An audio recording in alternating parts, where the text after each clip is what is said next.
चुनरिया सत्य नाम के।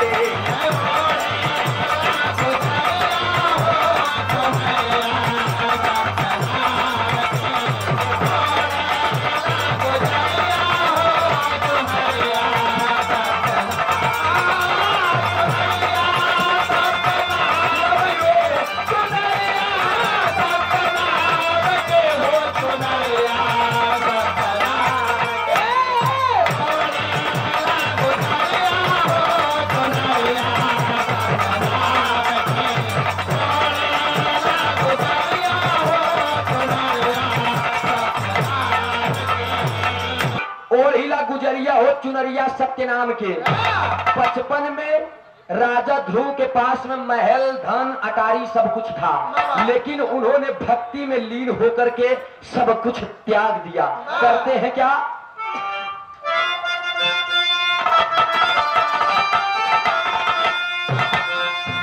बचपन में ध्रुव रहले, बचपन में ध्रुव रहले, बालक करिया हो।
चाहते कि बचपन में ध्रुव राले सुना बल करिया हो, अननहिये में तज दिहले घरवा दुअरिया हो चुनरिया सत्य नाम के। कोई कमी नहीं थी बाबूजी, लेकिन भक्ति के कारण, भक्ति में लीन होकर के 5 वर्ष की अल्प आयु में उन्होंने घर द्वार सब कुछ त्याग दिया। अगले लाइन में अगले इंसान की गाथा है, कैसे?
एक बात गौर कीजिएगा बाबूजी, महाराज दानी हरिश्चंद्र जी के पास सब कुछ था, लेकिन स्वप्न में विश्वामित्र जी एक भिखारी का रूप बना करके दान में सब कुछ मांग लिए।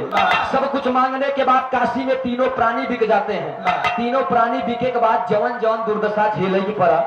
आज के इंसान मजाल बा क्यों झेल ले। अब 4, 6, 10 फैक्ट्री जगह पास चलत हो, 2-4 फैक्ट्री में 1000, 2000, 6000 घाटा लागे तो पहले फोन के दी कर्मचारी लगे, यार देखा तो हर चाल चलन ठीक नहीं बा, अगर ठीक से संवारा तो ठीक बना तो के हटाई दे।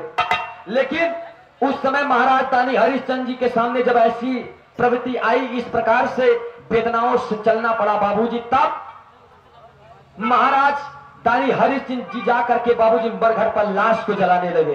इधर उनके लाल, उनके बेटे रोहित को जब सर्प डस लिया था, उनकी धर्म पत्नी तारा लेकर के अपने बेटे को ले जाती है महाराज दानी हरिश्चंद्र जी के पास। महाराज जी जब देखते हैं पहचान जाते हैं, लेकिन तारा जब पहचान जाती है तो उसके बाद में कहती है कि तारा स्वामी अरे स्वामी आप, अरे हम सबको, अगर हम सबका मुकद्दर रूठ गया था तो क्या है आपका भी नसीब फूट गया था? आखिर हम सबसे भी बेकार कार्य कर रहे हैं, यहाँ पर आकर के बताइए क्या काम कर रहे हैं स्वामी? आप मरकर पिया के लाल जला रहे हैं। हरिश्चंद्र कहते हैं कि तुच्छ नारी, अरे जो मन में आ रहा है टपट टपकते चली जा रही है। मैं किसका स्वामी है, मैं किसका पति हूँ, मुझे तू क्या जानती है? जब ही बतिया सुने बाबूजी दानी हरिश्चंद्र के मुख से बात, तब तारा रानी कहती है कि स्वामी आप मुझे मत पहचानिए, लेकिन ये दुलारा आपका है, ये लाडला आपका है। आज अंतिम सांस ले लिया है, इसका क्रिया कर्म करना है स्वामी। लेकिन उस समय महाराज दानी हरिश्चंद्र के मुख से एक आवाज निकलती है। बाबूजी गौर करेंगे आप सब।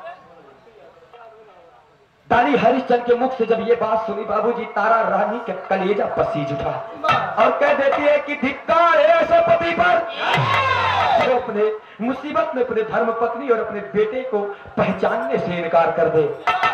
लेकिन दानी हरिश्चंद्र एक बात कहते हैं कि आए रानी, आए नारी, तेरे बेटे का क्रियाकर्म होगा लेकिन कर निदान चाहिए। गौर करेंगे बाबूजी, आज उस नारी के पास कुछ नहीं है, हर चीज बिका हुआ है, लेकिन फिर भी वो नारी करती है क्या? अपने आंचल का पल्लू जब फाड़ना चाहती है कि मैं कर निदान दूंगा स्वामी, आपको दूंगी, जरूर दूंगी। जब फाड़ना चाहती है तब तक बाहर विश्वामित्र जी आपका आगमन हो जाता है और दोनों प्राणियों के ऊपर खुश होकर अति प्रसन्न होकर कहते हैं कि बेटे, अरे मैं तुम्हारे परीक्षा से अति प्रपूर्ण रूप से खुश हूँ, मांग लो जो मांगना हो। इतने पे दानी हरिश्चंद्र अपने पत्नी को गले से लगा करके कहते हैं कि हम दोनों को कुछ नहीं चाहिए, बस मेरा लाल, मेरा दुलारा, मेरे आंखों का तारा जिंदा होकर के एक बार पापा, एक बार मम्मी कह दे बस। बाबूजी गौर करेंगे आप सब। तुरंत विश्वामित्र जी यो मस्त कहने के बाद कहते हैं कि तुम्हारा राजपाट जैसे पहले था वही सेम प्रकार से हम वापस कर दे रहे हैं। फिर से वो पुनः उसमें चले गए। लेकिन तीसरे अंतरिम में लास्ट लाइन में कहना भाई, इधर लास्ट लाइन में एक और ऐसे महाशय की बात। कैसे मास्टर साहब?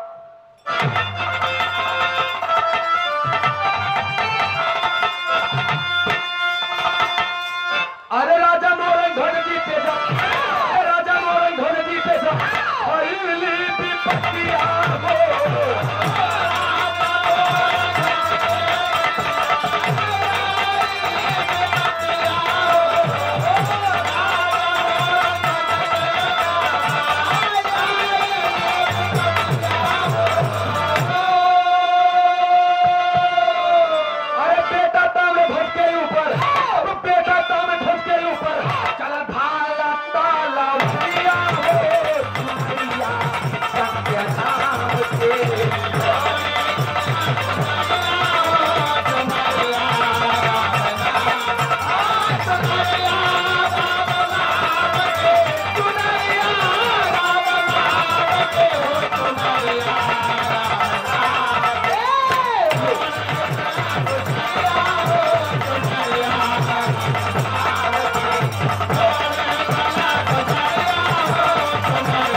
राजा मोरध्वज के ऊपर भी ये विपत्ति आई थी। किस कारण? अर्जुन जाकर के भगवान श्री कन्हैया जी से कहने लगे कि महाराज, अरे हमसे बड़ा भक्ति दुनिया में तो हर के है ना बा। भगवान श्री कृष्ण जी यदुकुल शिरोमणि यदुकुल नंदन मुकुंद कुंद मुरली मनोहर जी लेकर के उनको जाते हैं मोरंग ध्वज के द्वार पे और ताम्र ध्वज का भोजन बना करके बाबूजी जब मोरंग ध्वज परोसते हैं तब जाकर के ये अपने असल रूप में आते हैं और कहते हैं कि महाराज यही मेरे पास है। तब बाबूजी भगवान श्री कन्हैया अपने रूप में आ जाते हैं। कहे कि जिस कदर मेरे पास जो बहुत कुछ तो नहीं है स्वामी, जो था मैंने परोस दिया। तब जाकर के भगवान श्री कन्हैया अपने रूप में आकर के आशीर्वाद देते हैं कि बेटा मांग लो जो मांगना हो। तब वही मोरंग ध्वज कहते हैं कि मुझे कुछ नहीं चाहिए स्वामी, जो कुछ भी है मेरे पास यही था भगवान। तब जाकर के भगवान खुशी होकर के उनका पुनः लाल वापस देते हैं। कहते हैं मास्टर साहब कैसे? लास्ट लाइन में गुरु घराने के परिचय। अरे भूल राम धार है दर, भूल राम धार है दर,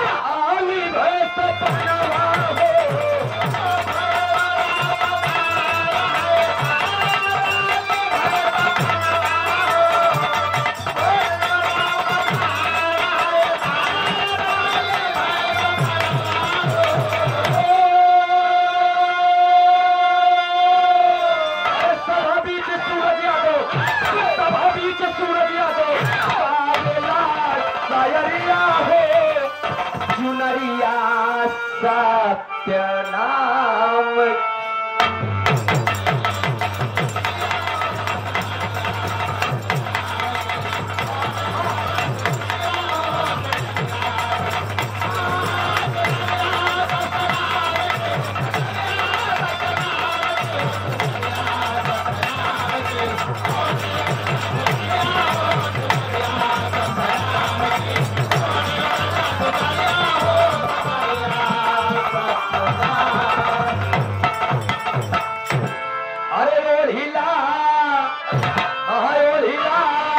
गुजरिया हो चुनरिया सत्य नाम के